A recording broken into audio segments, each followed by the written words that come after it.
Армысыздар қадірменді көрермен, эфирде постскриптум және оның жүргізушісі Құралай Жұмағалиқызы. Бүгінгі тақырыбымыз шомылу маусымы жайлы. Қонағымыз Қарағанды облысы төтенше жағдайлар департаменті азаматтық қорғаныс басқармасының бастығы Сайпаш Ерасыл Абайдуллаұлы. Студиямызға қош келдіңіз. Сайпаш Ерасыл Абайдуллаұлы 1992 жылдың 19 наурызында Шығыс Қазақстан облысы Жарма ауданы Шар қаласына дүниеге келген. Білімі 2014 жылы Петропавл қаласындағы ұлттық ұлан әскери академиясын тәмамдаған. Еңбек жолы 2004 жылдан бастап азаматтық қорғау жүйесіне қызмет етіп келеді. Әртүрлі деңгейдегі лауазымдарда қалалық басқармада, облыстық департаментте және министрлікте азаматтық қорғаныс және әскери бөлімдер комитетінде қызмет атқарды. 2024 жылдан бастап Қарағанды облысы төтенше жағдайлар департаменті азаматтық қорғаныс басқармасының бастығы лауазымында қызмет атқарып келеді. Отбасылық жағдайы үйленген, 2 қыз тәрбиелеп отыр. Хоббиі спорт. Жаздың аптап ыстығында жұртшылық су айдындарына асығады. Дегенмен де демалыстың қауіпсіз өтуі ең басты міндет. Шомылу маусымының басталуына орай тұрғындардың қауіпсіздігін қамтамасыз ету, судағы тәртіп ережелерін сақтау және төтенше жағдайлардың алдын алу маңызды. Бүгінгі бағдарламамызда осы мәселелер төңірегінде әңгімелесетін боламыз. Сонымен, Ерасыл мырза, сізге бірінші сұрағым, биылғы шомылу маусымы ресми түрде қай күннен басталады? Жалпы шомылу маусымы жыл сайын 1 маусымнан 31 тамызға дейін жалғасады. Ол ресми түрде облыс әкімінің өкімімен бекітіледі. Яғни биылғы жылы да наурыздың 23 күні облыс әкімінің биылғы жылғы 25 жылғы шомылу маусымына дайындық атты өкіміне сәйкес 1 маусымнан бастап шомылу маусымы ашық деп ресми түрде жарияланды. Қарағанды облысында қанша рұқсат етілген шомылатын орындар бар? Рұқсат етілген жерлерді жалпы бірден түсінікті болу үшін 2-ге бөліп өткім келеді. Рұқсат етілген жерлердің жартысынан көбі десе жеке меншікте болатын болса, оның 16-сы коммуналдық жағажайлар, яғни мемлекет меншігінде. Жалпы рұқсат етілген жерлердің тізімі әкімшіліктің өкімімен бекітіледі. Өткен жылы шомылуға рұқсат етілген жерлердің жалпы саны 89-ды құраған болса, биыл атқарылған жұмыстың нәтижесінде олардың саны ұлғайып отыр. Биылғы жылы 106-ға жетіп отыр. Облыс бойынша. Облыс бойынша. Жақсы. Рұқсат етілмеген су айдындарында шомылу қаншалықты қауіпті? Рұқсат етілмеген жерлерде суға шомылу өте қауіпті. Неге десеңіз, статистикаға жүгінсек, жылдан жылға қаза тапқан адамдардың көбісі өткен жылғы деректерді алатын болсақ 100% дерлік рұқсат етілмеген жерлерде орын алған.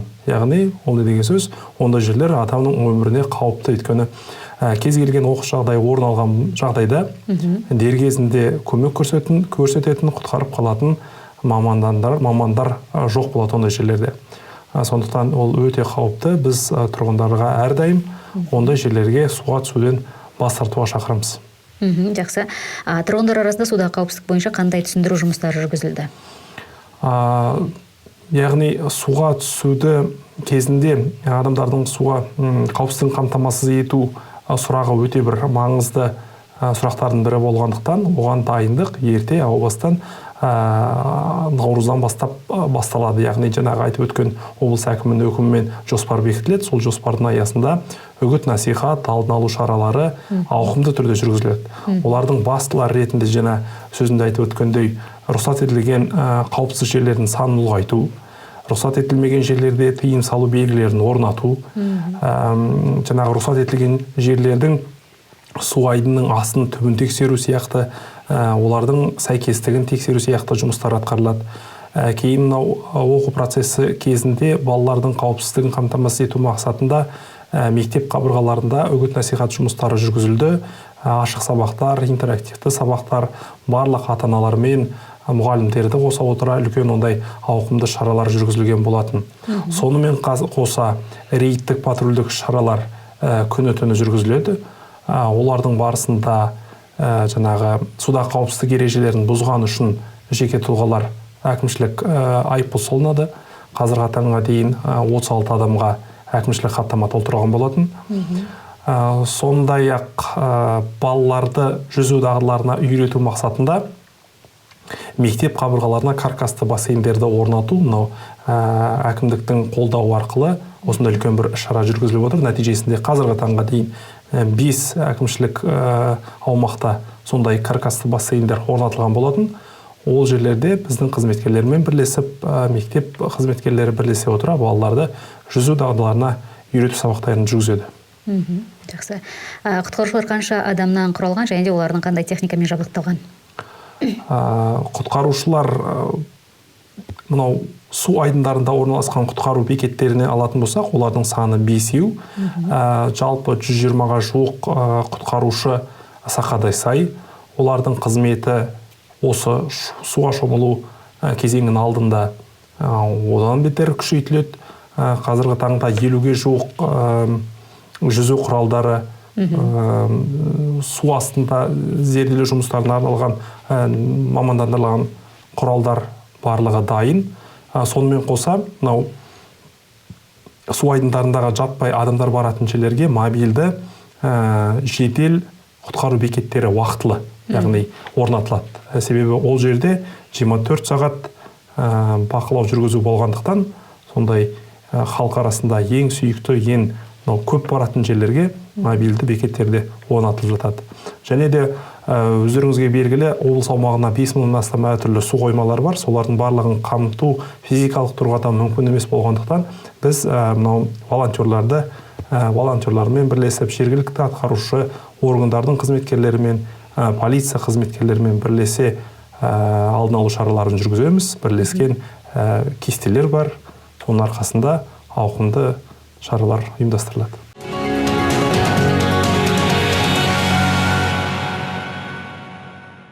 Еске сала кетейік, бүгінгі біздің тақырыбымыз шомылу маусымы. Қонағымыз Қарағанды облысы төтенше жағдай департаменті азаматтық қорғаныс басқармасының бастығы Сайпаш Ерасыл Абайдоллаұлы. Әңгімемізді әрі қарай жалғастырсақ, балалар мен жасөспірімдердің қауіпсіздігіне қандай ерекше назар аударылады дәл осы шомылу маусымында? Енді адам өлімінің өзі әрбір туысқандар үшін, жақындар үшін өте орны толмас қайғы. Оның ішінде бала қаза тапқан кезде ол одан бетер қайғылы оқиға, сондықтан бала қауіпсіздігіне үлкен мән беріледі. Өткен жылғы статистиканы алып қарасақ, өткен жылы жалпы 10 адам суға батып қаза тапқан болатын болса, оның 3-еуі жасөспірімдер. Яғни 3 бала қаза тапты.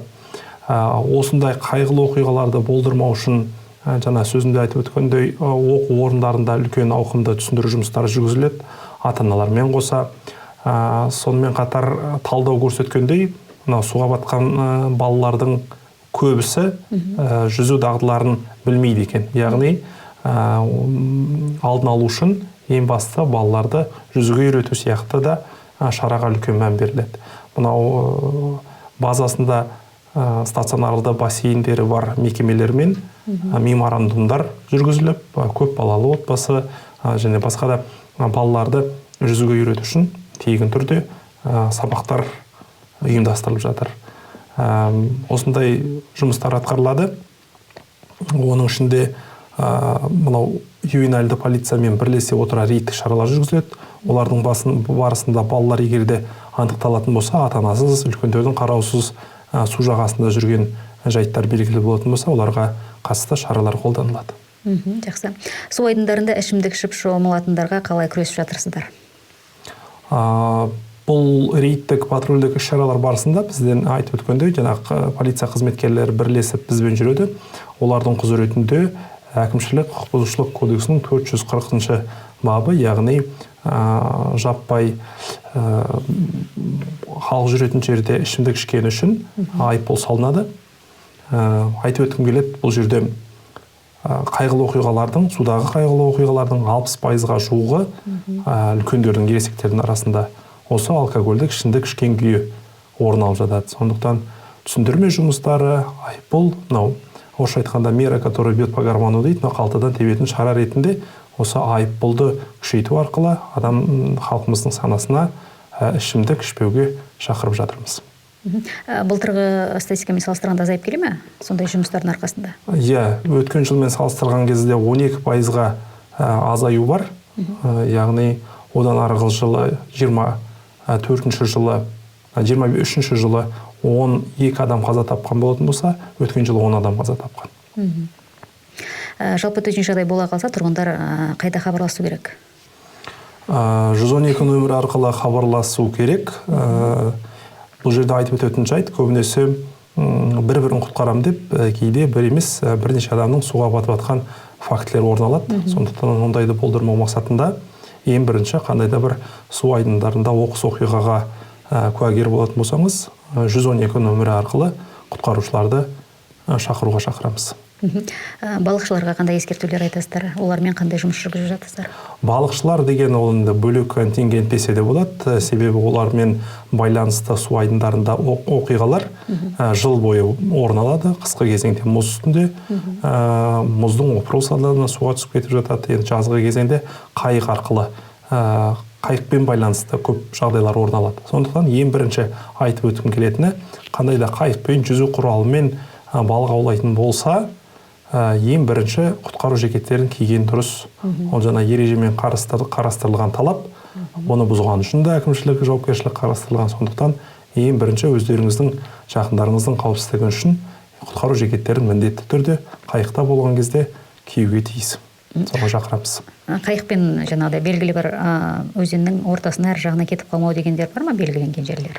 Енді ондай талап жоқ. Егерде ол енді көлік инспекциясының құзыретіне кіргендіктен ондай талаптар біздің тарапымыздан қойылмайды. Ең бастысы құтқару жекетімен, яғни суға батып кетпегені абзал. Енді сол біздің көздеген мақсатымыз.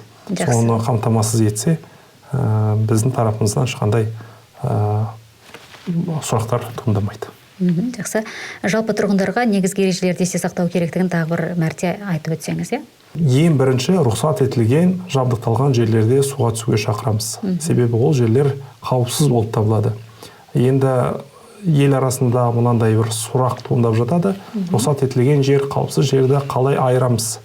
Жай адам, қарапайым адам көзбен қалай айырады деген кезде, рұқсат етілген жерлер түгелдей жабдықталған. Ол жерде құтқарушы бар, ол жерде құтқарушының мұнарасы бар, ол жерде орнатылған және қауіпсіз жерлер белгіленген буйлар бар деген сияқты көзге анық көрінетін құтқару бекетінің элементтері бар.